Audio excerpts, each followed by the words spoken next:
Namasté les amis, c'est Lucas pour un nouveau podcast. Alors aujourd'hui, on va parler du Vietnam. 7 choses à savoir avant de partir.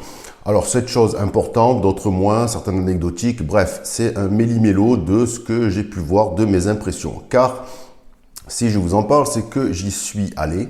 Je suis allé au nord, je suis allé au sud et c'était dans le cadre d'un congé sabbatique que j'ai pris en 2018-2019, durant lequel pendant 8 mois, j'ai vadrouillé seul en sac à dos à travers l'Asie. Allez, on commence.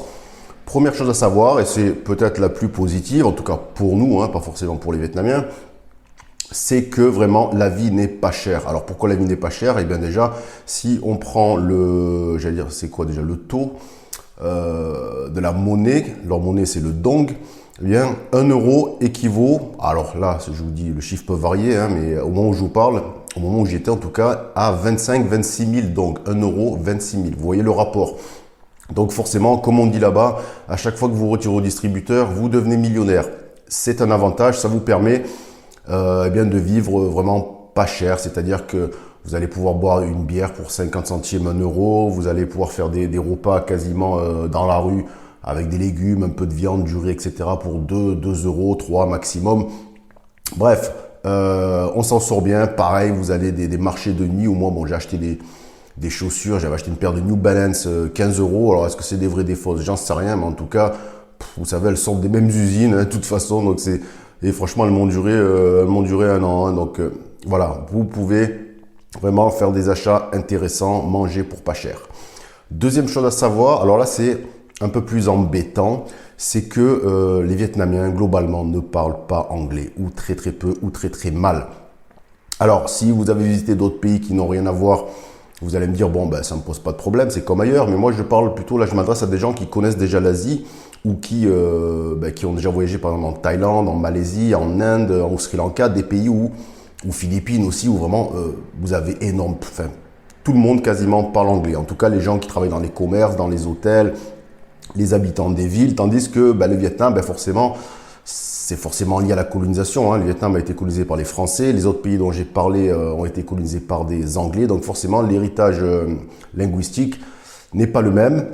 Et les gens ne parlent pas anglais. Mais ils ne parlent pas français non plus. Je vous rassure, vous allez vous dire non. Peut-être certaines... Ouais, il y a quelques peut-être anciens qui bredouillent un peu du français ou des jeunes qui apprennent le français à l'école. Mais globalement... la communication, moi j'ai trouvé, peut être assez difficile selon les endroits parce que des fois vraiment, quand je vous dis qu'ils ne parlent pas anglais, c'est qu'ils ne parlent pas un mot. C'est-à-dire vous leur dites coffee, black coffee, voilà, des basiques comme ça, ils ne comprennent pas des fois. Voilà, donc vous allez un peu galérer sûrement, mais bon, c'est pas grave, il y a d'autres avantages au Vietnam. Troisième chose à savoir, il n'y a que des scooters. Alors c'est un truc de fou. Si vous êtes intéressé au Vietnam, vous le savez sûrement, vous avez déjà vu des vidéos sur Internet, mais là, vraiment, quand on y est, c'est affolant. Surtout à Saigon. Alors, à Saigon, c'est vraiment un truc de fou, c'est-à-dire que les routes sont couvertes de scooters. C'est-à-dire c'est comme on avait mis une nappe de scooters, et il y en a tellement que les types roulent en fait sur les trottoirs. Voilà, ils roulent carrément sur les trottoirs, c'est-à-dire que les trottoirs sont impraticables. Vous arrêtez à un feu rouge, vous avez 200 scooters sur le trottoir. Arrêtez au feu rouge, comme ça. Et les mecs roulent dessus, ils en ont rien à foutre. Donc vraiment, c'est assez impressionnant. Et puis surtout, ça vous permet de vous adapter dans vos moyens de locomotion. Je veux dire, personne ne prend de voiture ou de taxi à Saigon ou à Hanoï, à moins que vous alliez parcourir 2 heures de route ou que vous alliez à l'aéroport et prendre l'autoroute. Mais sinon, quand vous restez en ville, ou même dans les petites villes ou les villages, c'est scooter pour tout le monde. Donc soit vous en louez un. Bon, en ville, je vous déconseille parce que il y a beaucoup d'accidents. D'ailleurs, je me rappelle, je me baladais à Hanoï, je voyais toujours un blanc avec un bras cassé, avec des béquilles. Ça c'est accident de scooter. Parce que si vous savez rouler en scooter en France, c'est pas pareil là-bas. Là-bas, c'est la folie. Il n'y a pas de code de la route, c'est n'importe quoi. Donc ne prenez pas ce risque. Louez un scooter, une moto pour sortir, aller dans la campagne. Mais en ville, vous prenez... Moi, ce que je prenais, c'était Grab. C'est-à-dire, c'est l'équivalent du Uber.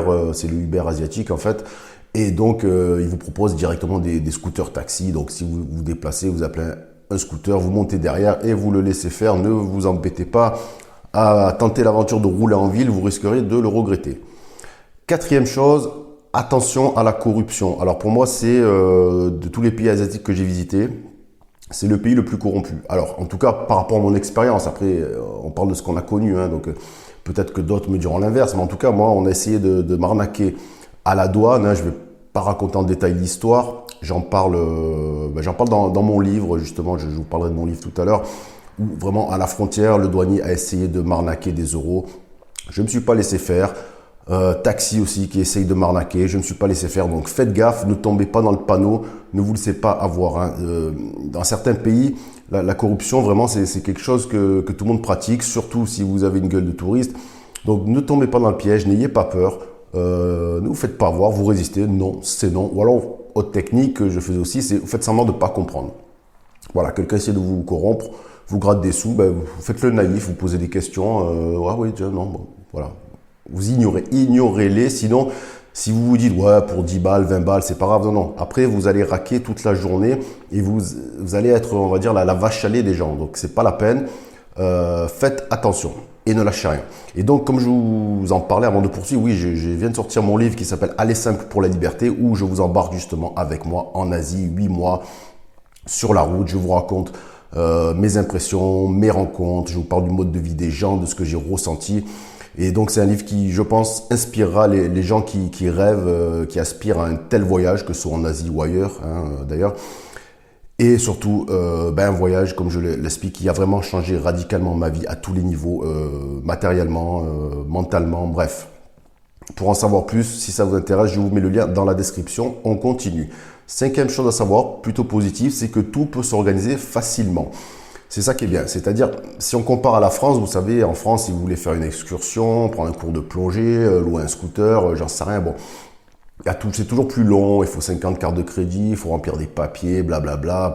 C'est chiant. Hein. La France, on adore l'administratif, on adore les complications, mais chez eux, au Vietnam, comme je dis tout le temps, n'importe qui peut vous organiser n'importe quoi. Vous voulez aller faire une croisière à la baie d'Along, hop, vous demandez à votre réceptionniste, il vous l'organise. Vous demandez à un chauffeur taxi, il vous l'organise. Voilà, tout le monde organise tout, c'est vite fait, c'est pas compliqué, c'est rapide. Voilà, donc ça c'est un point très positif. Sixième chose à savoir, anecdotique, mais attention, pas forcément pour un Français, c'est que le café vietnamien, le traditionnel, il se boit glacé, il se boit sucré et laiteux. Alors, pour quelqu'un comme moi qui déteste le sucre dans le café, le lait, moi je le bois noir et sans sucre. C'est parfois un peu compliqué de se faire servir un bon café le matin bien noir. Pourquoi? Parce que par défaut, ils vous l'apportent toujours la vietnamienne, c'est normal, on est au Vietnam. Et moi, plusieurs fois aussi, c'est lié aussi au niveau de la langue. Comme je dis, l'anglais, des fois, je demandais black coffee, ils ne comprenaient pas et ils me ramenaient un café à la vietnamienne. Donc, c'est compliqué. Si vous voulez pas de mauvaises surprises, si comment vous détestez le café sucré et au lait, eh bien, soyez très insistant et regardez même ce que le type est en train de faire parce qu'il va vous ramener à coup sûr un thé glacé. Bref, bon, c'est anecdotique, mais pas pour les gros buveurs de café, on va dire à la française. Septième chose à savoir, c'est la plus positive, c'est que pour moi, le Vietnam, c'est avec le Sri Lanka les plus beaux paysages que j'ai pu voir en Asie. C'est-à-dire, vous avez des sites naturels extraordinaires. Bon, vous avez évidemment la baie d'Along, vous avez Ninh Binh aussi, je suis allé, vous avez Sapa dans les montagnes, c'est vraiment extraordinaire. Il y a des rizières à perte de vue si vous y allez à la bonne saison. Alors moi, quand j'y étais, je sais plus, je crois que c'était janvier, février, par là. En tout cas, quand j'y suis allé, vraiment, les rizières étaient d'un vert extraordinaire. Donc c'est des paysages magnifiques, vous savez, avec les cueilleurs de riz, avec leur chapeau, je crois que c'est le non la, je sais plus comment ça s'appelle, vous savez, le chapeau conique. Vous avez des buffles en semi-liberté. Donc voilà, c'est vraiment les paysages typiques. Et c'est vrai que le Vietnam a su conserver, j'allais dire, une certaine authenticité, forcément, parce que c'est un pays qui, contrairement à d'autres, hein, comme la Thaïlande évidemment, ou les Philippines, s'est ouvert au tourisme et au capitalisme. C'est peut-être une bonne chose d'ailleurs, un peu plus tard, sur le tard. Donc le tourisme, même s'il y a beaucoup de touristes français au Vietnam, vous allez voir, le tourisme c'est quand même démocratisé assez tard, donc il y a encore des prix pas chers et il y a encore des paysages, j'allais dire, encore inviolés, c'est-à-dire encore vierges, une nature extraordinaire où vous pouvez vous balader des heures durant sans croiser un seul Européen ou un seul Américain. Voilà, c'est terminé pour aujourd'hui. Si ça vous intéresse, j'ai fait d'autres vidéos, d'autres podcasts sur la thématique des pays asiatiques en reprenant la même formule, 7 choses à savoir. Allez voir sur ma chaîne. Merci de m'avoir écouté. Ciao, ciao.